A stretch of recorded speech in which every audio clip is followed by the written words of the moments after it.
Vamos a dar lectura en Hebreos capítulo 10, 35-36. Va a ser proyectado en pantalla. Normalmente, si lo leen, va a ser diferente que lo que aparezca en pantalla, ya que para que se entienda mejor la idea, usé la traducción de la NTV, pero es lo mismo que dice en la Reina Valera. Así que los que lo tengan, vamos a dar lectura, ahí en su asiento nomás, no se preocupen. Ya se están parados, muy bien, muy atenta. Pero sentadito, vamos a dar comienzo. Dice, por lo tanto, no desechen la firme confianza que tienen en el Señor. Tengan presente la gran recompensa que les traerá. Perseverar con paciencia es lo que necesitan ahora para seguir haciendo la voluntad de Dios. Entonces recibirán todo lo que Él ha prometido. En la primera década del siglo XX, se estaba gestando en la ciudad de Valparaíso un hecho histórico, espiritual, para nuestro país. No sé si alguien sabe cuál es este hecho. ¿A cuál hecho me estoy refiriendo? ¿Cómo? ¿El derramamiento de la botella con agua? El derramamiento del Espíritu Santo, ¿cierto? Como me lo mencionaron ustedes, en el 12 de septiembre de 1909 ocurrió este derramamiento del Espíritu Santo en Valparaíso, en la Iglesia Metodista Episcopal, en ese tiempo, liderada por el pastor Willis Hoover. Yo creo que es una historia que muchos hemos escuchado alguna vez. Los que son más jóvenes quizás no la han escuchado, pero ahora ya la pueden ir interiorizando. ¿Por qué es importante? Porque en ese tiempo la búsqueda sincera de santidad provocó un mover del Espíritu Santo dentro de los hermanos y hermanas que estaban congregados. Y esto provocó el derramamiento que les estoy comentando ahora que ocurrió en ese lugar. En ese momento es cierto que hubo diferencias, porque era algo extraño. También hubo división, pero aún más importante, provocó un movimiento, una expansión por todo Chile, que al día de hoy nosotros podemos disfrutar de eso. Es cierto que nosotros somos, porque nuestra denominación es Iglesia de Dios Pentecostal, ¿cierto? Nosotros creemos en el mismo Dios que creen nuestros hermanos, pero creemos en el poder del Espíritu Santo. Eso es muy importante. Como les mencionaba, esto fue tan importante en ese tiempo que trascendió y en el año 1951, ese mismo fuego que ardió al principio del siglo, también ardía en otros hermanos que provocaron, que movieron a la fundación de la Iglesia de Dios Pentecostal de nuestra misión, ¿cierto? Eso fue en el año 1951, donde por medio más tarde de una conferencia en Yoyeo, en la localidad de Yoyeo, se realizó la primera conferencia de pastores y de esa manera comenzaron varios trabajos, tales como los ciclistas, el inicio de los ciclistas, un grupo que se conformó porque en esos tiempos, a diferencia de hoy, no habían tantas comodidades, no había tanto dinero para poder, de hecho los vehículos eran un lujo. Hoy día es más común, en esos tiempos la herramienta de trabajo para poder salir a predicar el Evangelio era la bicicleta. Actualmente eso ya no es tan así, ahora es más comodidades y ahora incluso es más peligroso andar en bicicleta que tiempos anteriores. Pero en esos tiempos los hermanos, a pesar de la escasez y de sus limitaciones, predicaban el Evangelio. Como les mencioné anteriormente, en el 1951 se realizó la conferencia de pastores en Yoyeo, donde se llevó a cabo una reunión donde definieron algo muy importante que posteriormente llegó a concretarse como la Convención de Jóvenes, que fue realizada ese mismo año, en el 1952, en la localidad, en la ciudad, donde nos encontramos el día de hoy, en Osorno. Ahí se realizó la primera convención de jóvenes de la Iglesia de Dios Pentecostal. Esta convención, en ese tiempo, lideraba la iglesia presbítero Rudecindo Valderas. Probablemente aquí muy pocos lo conocieron, no sé si alguien alcanzó a conocer al líder de ese tiempo de la iglesia. Sin embargo, la iglesia en general fue pionera, la Iglesia de Dios Pentecostal, en este tipo de eventos de jóvenes. En ese tiempo no era común dentro de las iglesias pentecostales realizar este tipo de eventos, de convenciones, donde se reuniera tanta gente. Dicho evento se pudo llevar sin ningún problema y salir adelante. Además de comentar, antes de esta convención, posterior al inicio de los ciclistas, también un grupo de jóvenes que se relata que es registrado, es la primera misión de los jóvenes. Un grupo de 8 jóvenes se dirigió a la localidad de Maitenes, no la que está acá en Entre Lagos, sino allá en Las Condes, en la ciudad de Santiago. En esos tiempos era de difícil acceso llegar a ese lugar y un grupo de 8 jóvenes tuvieron que pasar por el cerro, por el río, relata también, y oraron, pero pudieron avanzar y llegar a donde era la misión que querían lograr. Y lo hicieron para la gloria de Dios. Después de que pasan estos relatos que les comento, después de la convención, en esos tiempos, sabiendo que las dificultades eran aún mayores, actualmente ir en colchón ya es algo bajo. Ahora tenemos los catres, unos catres con cama, colchonado, y todo bien cómodo, el saco de dormir. Antiguamente los catres de esos tiempos era un saco con paja por dentro, donde las personas de ese tiempo tenían que, ese era su saco, perdón, su colchón, para poder descansar en la noche. Ellos no arrendaban un bus en conjunto, no se organizaban porque no había los recursos para hacerlo, sino que tenían que tomar el tren en la cabina más barata para poder llegar a su destino. Ese era el esfuerzo que hacían los hermanos en esos tiempos para poder juntarse y reunirse a alabar al Señor y aprender más de la palabra. No sé si ustedes saben cuál es la misión o la visión, mejor dicho, de por qué se creó la convención de jóvenes y en esa fecha específicamente. ¿Por qué? Sí, es preciso. Una razón es para alabar a Dios, otra fecha para poder alabar a Dios, y también la otra razón es para poder apartar a los jóvenes de la tentación. Sobre todo en esos tiempos, ahora quizá un poco menos dentro de la iglesia, pero en esos tiempos era una necesidad, un problema dentro de la iglesia, las fondas y todas estas actividades que se realizaban en el mundo.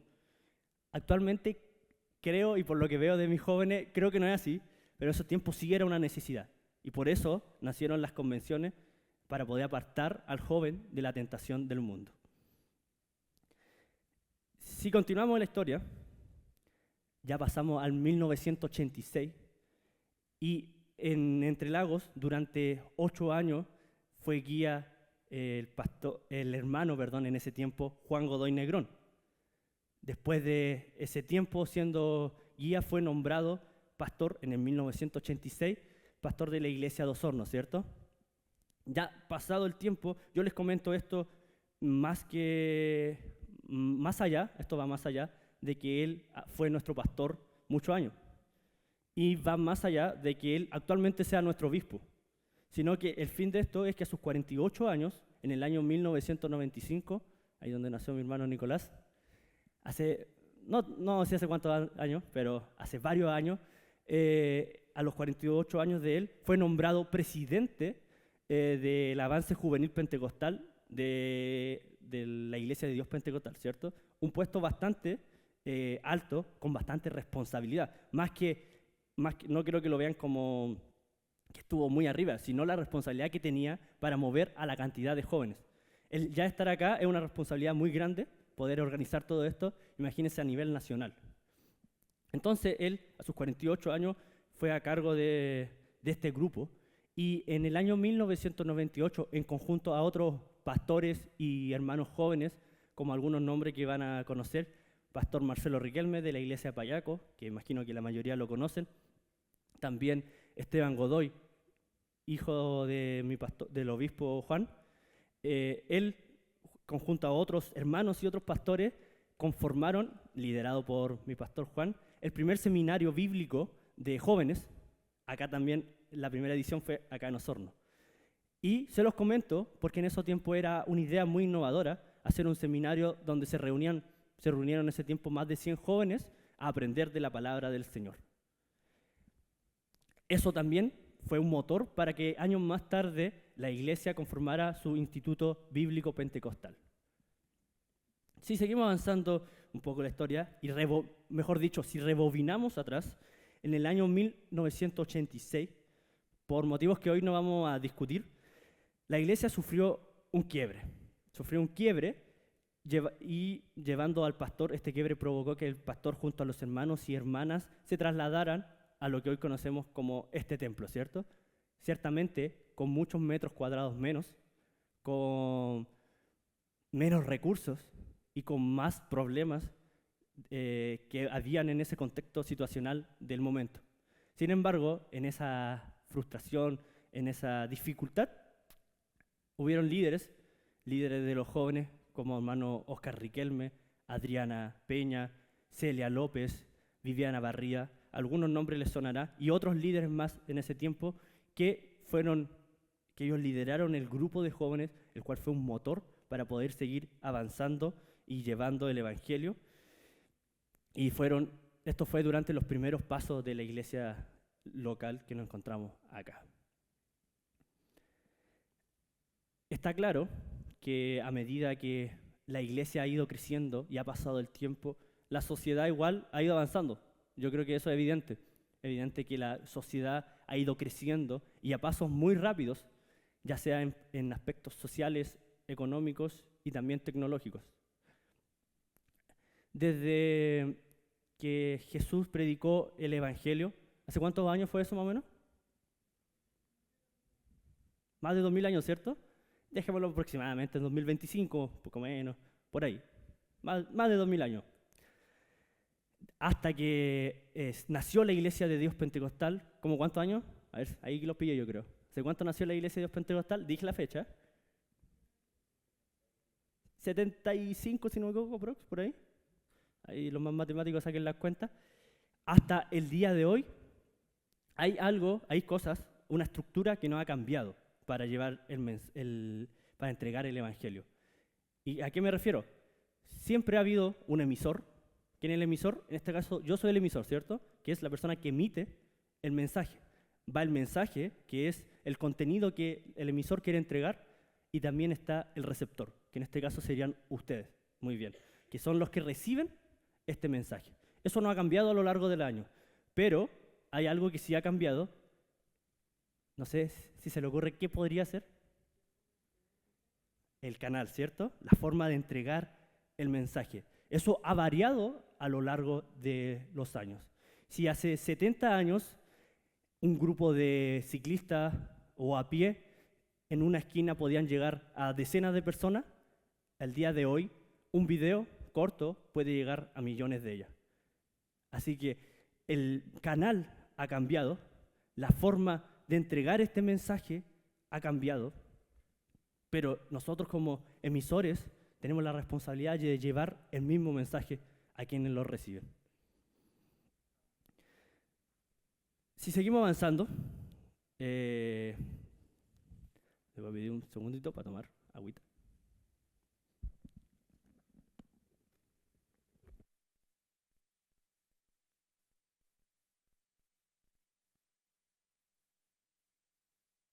Ahora sí. Ya. Con lo que les vengo mencionando, con la amplitud para poder entregar este mensaje, a nosotros se nos ha dado herramientas. Por eso, por medio de estas herramientas, debemos enfrentar a las tinieblas con la herramienta, que nuestra era nos proporciona. Hace 600 años aproximadamente se inventó la imprenta. Y con ello, el mensaje del Evangelio se propagó por toda Europa y hasta el día de hoy por todo el mundo. Fue algo innovador en ese momento, ¿cierto? 600 años han sido muchos, donde la sociedad, como les mencioné anteriormente, ha avanzado, ha crecido y ha adquirido nuevas herramientas. El día de hoy existen las redes sociales y la comunicación es inmediata. Por ejemplo, yo no tengo tantos años, pero por lo que dicen, hace varios años atrás, si uno para comunicarse con otra persona tenía que enviar una carta, la cual demoraba días, semanas, probablemente en algunas ocasiones meses. Al día de hoy, si yo le escribiera un WhatsApp a mi hermano Claudio o al obispo que se encuentra en Estados Unidos, le va a llegar en cosas de segundos y si lo ven, evidentemente, me van a poder responder.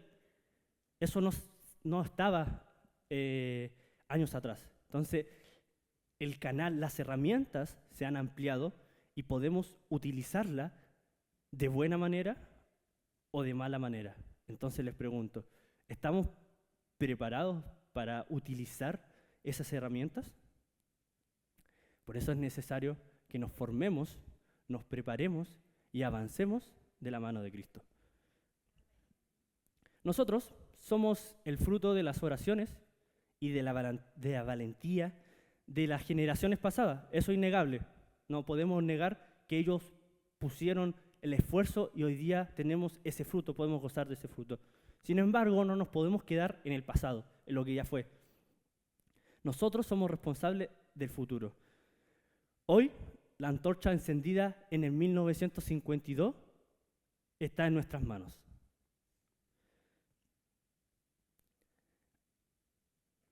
Ya hicimos una pincelada, por así decirlo, del pasado. Aprendimos un poco de la historia de la iglesia a grandes rasgos y también vimos y también hemos ido aprendiendo, hemos sido formados pensando en el futuro, con una mirada en el futuro. Y siempre, como grupo estoy hablando, hemos podido gozar de esta comunión en el amor de Cristo, ¿cierto? Hemos podido compartir dentro de las capacidades personales que cada uno tiene para poder entregar amor al otro. Hemos podido unirnos como grupo, eso es verdad. Pero les pregunto, a raíz de todo esto que nosotros hemos recibido, ¿estamos comprometidos con nuestra labor?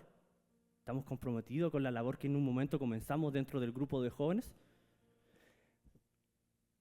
Una analogía, en Marcos, en el libro de Marcos capítulo 2, los primeros versículos se relata una historia, que es la historia del paralítico, pero no cualquier paralítico. Este paralítico, o como este paralítico llegó a Jesús, evidentemente él no podía por su incapacidad. Sin embargo, fueron sus amigos los que lo tomaron y lo llevaron. ¿Qué quiero llegar con esto? Esos amigos tomaron al paralítico y pasaron y lo dejaron a Jesús. No fue tan fácil, ¿cierto? Había un impedimento, había una barrera, había obstáculos. Pero ellos hicieron todo lo que había en su capacidad, en su posibilidad, para poder llevar a su amigo a Jesús. Tuvieron que obstruir en la casa, en el espacio, pasar por el techo para llevar a su amigo a Jesús. No les digo que lleguemos y rompamos las reglas. Lo que les digo es que hagamos todo lo que tengamos en nuestra capacidad, en nuestra posibilidad, para poder llevar a nuestros amigos, familiares, conocidos, a Cristo, a los pies de Cristo. Ya para ir concluyendo con lo que queremos entregar, aquí nos encontramos reunidos personas de diferentes edades y realidades. No sé quién será aquí la persona mayor, con mayor conocimiento, mayor sabiduría. Probablemente la persona menor es Sofía, en este momento no la veo. Ahí está. Pero le queda mucho recorrido con nosotros, con los jóvenes, eso esperamos, ¿cierto?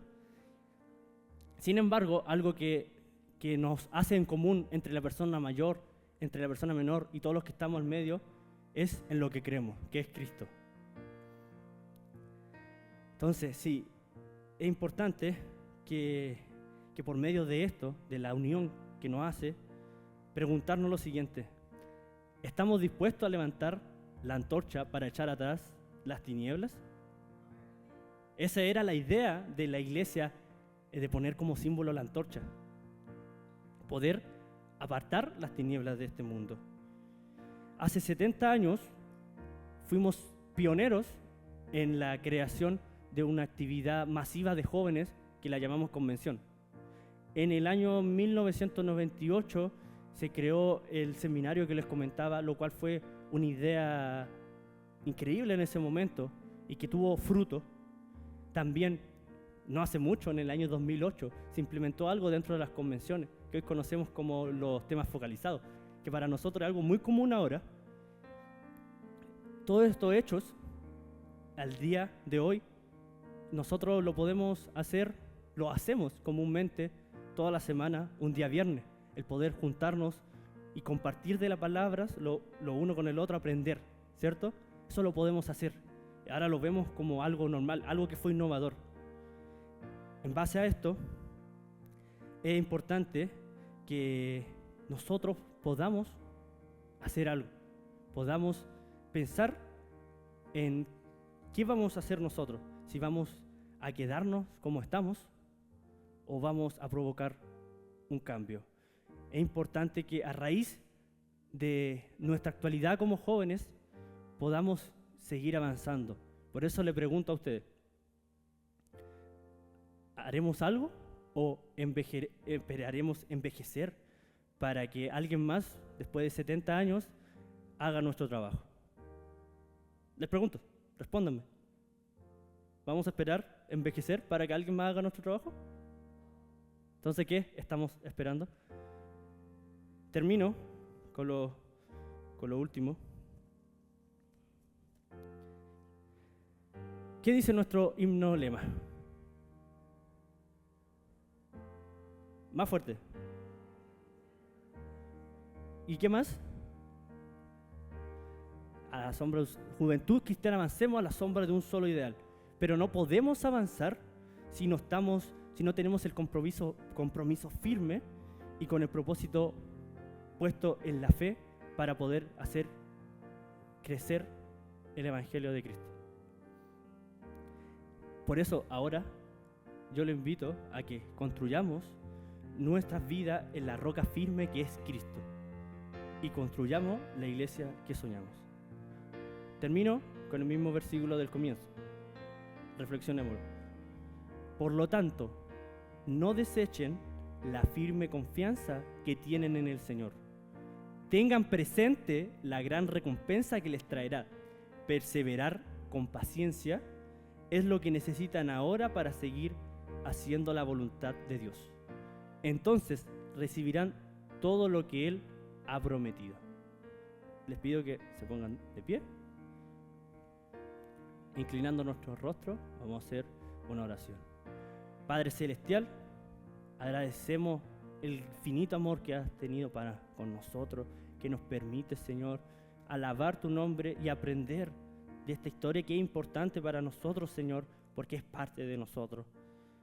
Pero aún más importante, Señor, no solamente ser oidores, Señor, sino también hacer lo que nos dice tu palabra, Señor, ir y predicar, ser luz en este mundo, Señor. Te pedimos que cada joven que se dio el tiempo el día de hoy de estar acá, tú nos des la bendición, Señor, para poder llevar tu evangelio, para poder accionar, Señor, estar por delante, no creyéndonos mejor, Señor, sino buscar alabar tu nombre, poder como grupo avanzar con propósito firme, Señor, y en el amor que tú nos has dado, en conjunto, creyendo en esta fe que tú nos has transmitido.